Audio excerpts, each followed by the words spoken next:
أعوذ بالله السميع العليم من الشيطان الرجيم بسم الله الرحمن الرحيم الحمد لله رب العالمين وبه نستعين وصلى الله على محمد وأطهر الطاهرين وعلى الله دائم أجمعين إلى الآن إلى قيام يوم الدين آمين رب العالمين.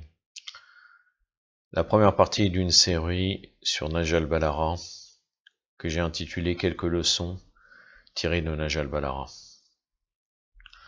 Donc, la voix de l'éloquence de l'imam Ali alayhi salam, une compilation de paroles basée en particulier sur l'éloquence arabe nous venant de l'imam Ali, des discours et aussi des hikam, des sagesses. Donc, à chaque fois, je vais vous commenter un discours. Dans la première partie, je le commente et après, je le citerai en entier, à chaque fois.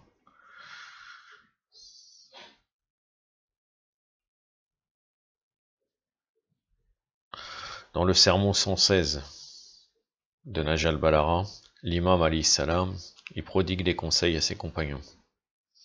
Il nous dit, c'est-à-dire autrement dit Allah Azzawajal, il envoya le prophète sallallahu alayhi wa alayhi pour appeler à la vérité et comme témoin pour les créatures. Il transmit le message de son Seigneur sans nul relâchement, sans aucune erreur. Il combattit les ennemis d'Allah sans faiblir ni en léguant des regrets. Il est le guide, l'imam de tous ceux qui possèdent la piété. Taqwa, il est la force du discernement chez tous ceux qui suivent la guidance. Je vais m'arrêter au passage qui dit « Il combattit les ennemis d'Allah sans faiblir ni en alléguant des regrets ». Il est notoire et connu, et je vais le démontrer, que les injustes, au moment de qui vont arriver à la mort, on pourrait dire au moment de l'agonie, ou un petit peu avant, ils ont des regrets de ce qu'ils ont fait. Et je vais vous donner un exemple, le plus parlant possible, par ce qu'on dit Abu Bakr, la'natullah alayh, et Omar, la'natullah alayh.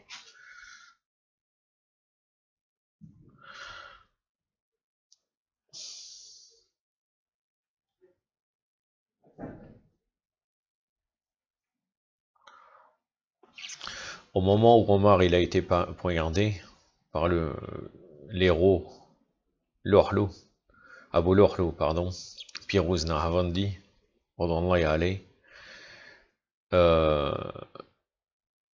il souffrait et Ibn Abbas est venu le voir et lui a dit « Ô émir des croyants, si tu as subi cela, tu étais compagnon du prophète, sallallahu alayhi wa sallam, tu lui as tenu compagnie et tu l'as quitté alors qu'il était fier de toi.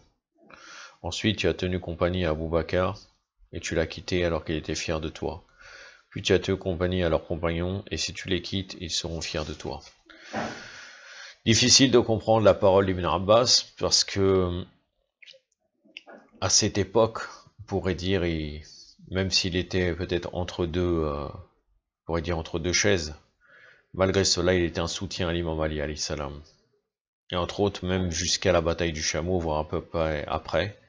Mais après, il a eu un problème d'orgueil vis-à-vis de l'imam Hassan, car il se considérait privilégié par rapport au fait qu'il est de la famille de Bani Hachem et plus âgé. En tout cas, il est loin d'être loué, Ibn Abbas, d'après les livres d'histoire de Ahlul Bayt. En tout cas, là, vous voyez que sa parole vraiment est problématique de ce qu'il a dit à Omar. Alors Omar lui dit, en ce qui concerne la compagnie du prophète, ainsi que celle d'Abou Bakr et leur fierté à mon égard, cela m'est un don d'Allah qu'il m'a octroyé. Mais en ce qui concerne ma peur et ma crainte, cela est à cause de toi et de tes amis. Je jure par Allah que si je possède toute la terre pleine d'or, je l'offrirai pour me racheter du châtiment d'Allah avant de le rencontrer. Sahih Bukhari, volume 2, page 201. Là vous voyez, à cause de lui et ses amis, là il veut dire à cause de l'imam Ali et des Bani Hachem, car il sait très bien qu'il a été injuste. Donc vous voyez qu'il est loin d'avoir une sérénité. Il a dit aussi, je souhaiterais être le bélier de mes parents, qu'ils me nourrissent très bien pour grossir, et quand je deviendrai très gros, quelques visiteurs aimables viendront.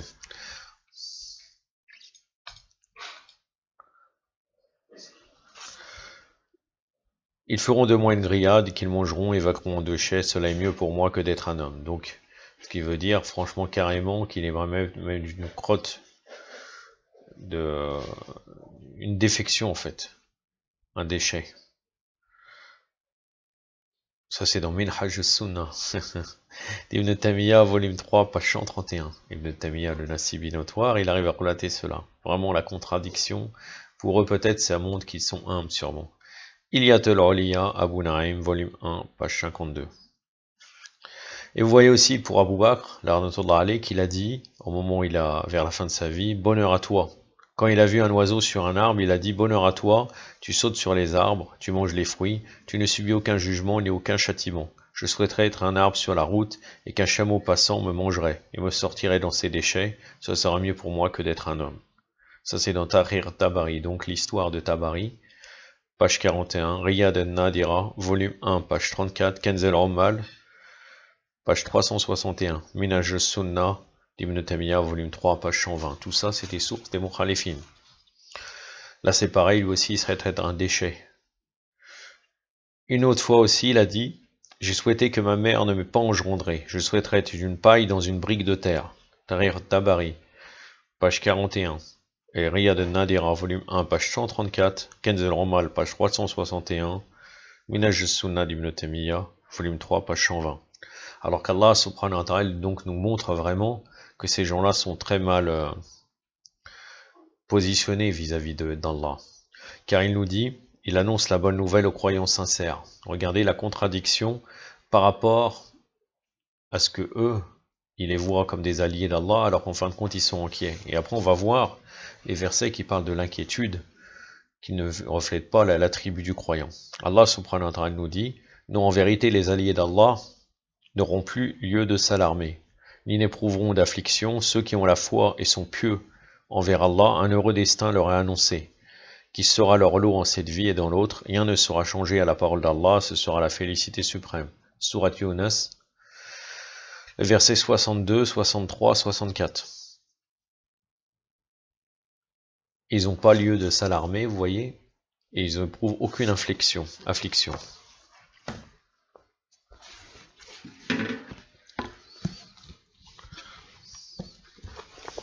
La Surat Yunus est la sourate numéro 10 du Coran actuel.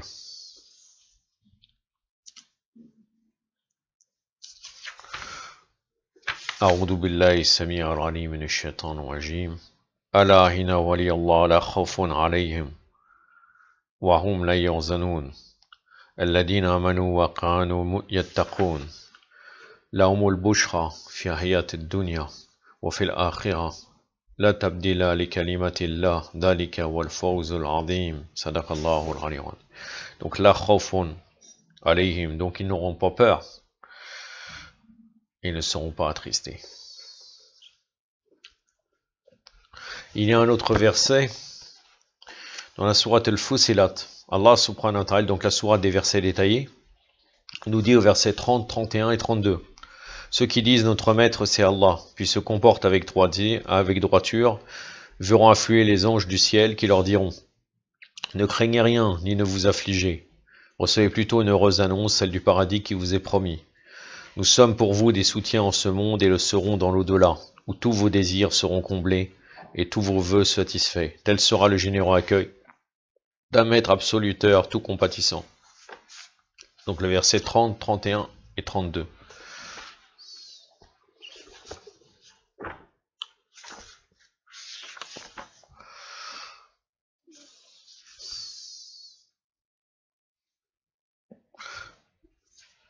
C'est la sourate 41 du Coran actuel.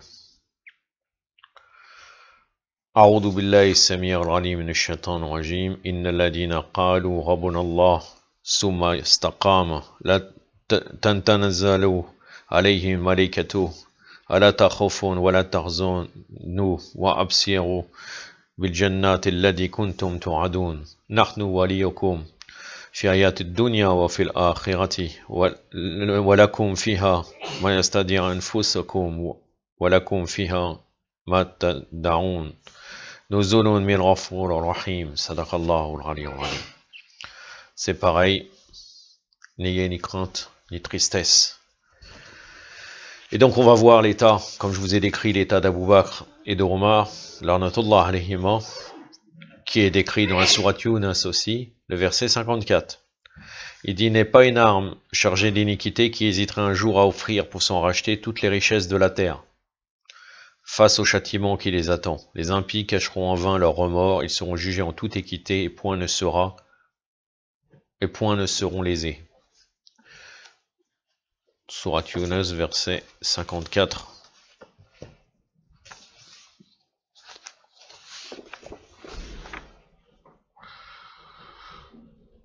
Là, vous voyez aussi, encore une fois, les formules de regret. Comme quoi, eux, carrément, ils auraient voulu être un déchet. A'udhu billahi as-sami' al-'alim minash shaitanir rajim. Wala hana likulli nafsin dalamat ma fil ard laftadat bihi wa sahum nadamata lama ra'u hadaba wa qudiya bainahum bil qist wa hum la yuzlamun. Sadaqallahu al-'aliyyul 'azim. Nous avons un autre verset dans la sourate Zumar, la sourate numéro 39, les groupements, qui nous dit, si les injustes pouvaient détenir tous les trésors réunis de la terre et encore une fois autant, ils les donneraient volontiers au jour du jugement pour se racheter d'un sort affreux. Ils verront alors apparaître de la part d'Allah ce dont ils ne se doutaient guère. Tout le mal qu'ils auront commis leur apparaîtra, ils se verront cernés de partout par ces châtiments qu'ils raillaient. Voilà.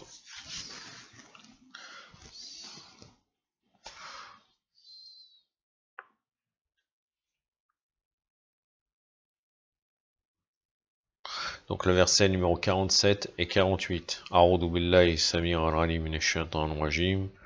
Lola hana alladhina dalamu ma fil ardi jami'an wa mislahu ma'hu laftada bihi min su'il 'adab yawm al-qiyamati wa badalahum min Allah wa lam yakuna yastahsibun wa badalahum sayyi'ata ma kassabu wa haqqa bihim ma kana bi yastahzi'un. Sadaqallahu al-'aliyyul 'azim.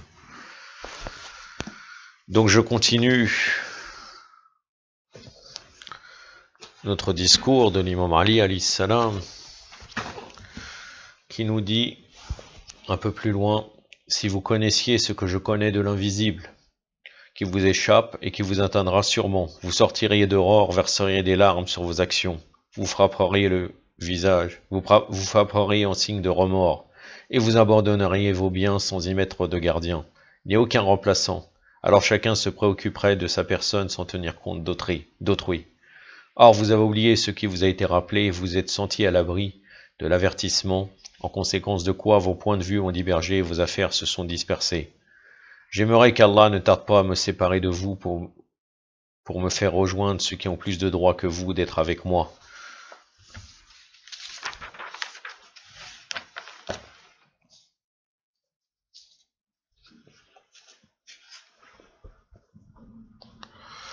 Des gens par Allah aux idées savantes, adonnés à la vérité, à la parole juste, éloignés de toute injustice. Donc là, vous voyez très bien que l'imam Ali alayhi salam se plaint de ses compagnons.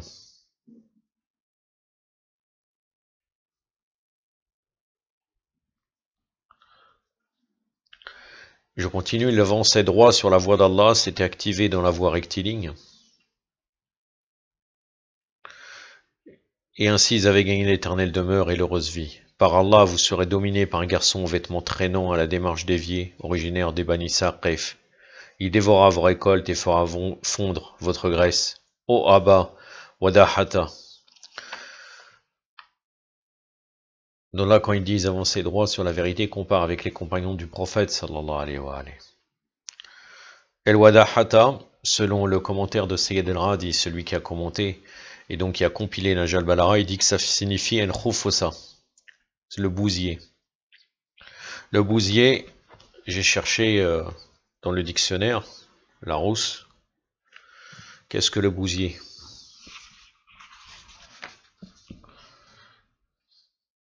Le bousier, c'est un insecte qui façonne des boulettes de bouse pour la nourriture de ses larves. Donc, c'est-à-dire, en gros, lui, il se nourrit que de déchets. Et donc, l'imam Ali alayhi salam, à travers cette allusion, Je veux parler de Al-Hajjaj ibn Yusuf al-Saqafi, la'natullahi alayh,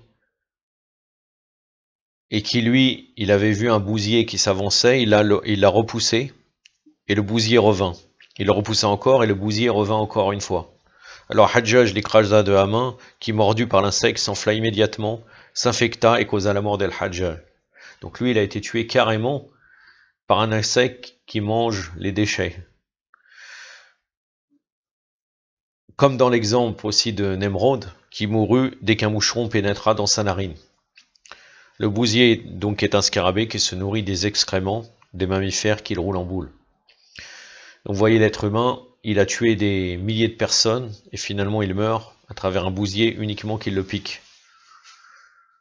Et Nemrod, c'est pareil, un insecte lui rentre dans le nez et il est mort de cela. Et après, effectivement, le Hajjaj, il s'est occupé. Là, c'est l'imam Ali qui s'adresse aux gens en Irak. Et le Hajjaj les a massacrés terriblement. Pour finir, je vais vous relire le discours. Et la prochaine fois, je reviendrai avec un autre discours de l'imam Ali alayhi salam concernant la médisance. Donc là, c'était le sermon 116. Vous pouvez revenir pour l'avoir en entier, et en particulier en arabe, car le Nahj al-Balagha est vraiment un livre de summum de l'éloquence. Je vous relis le texte.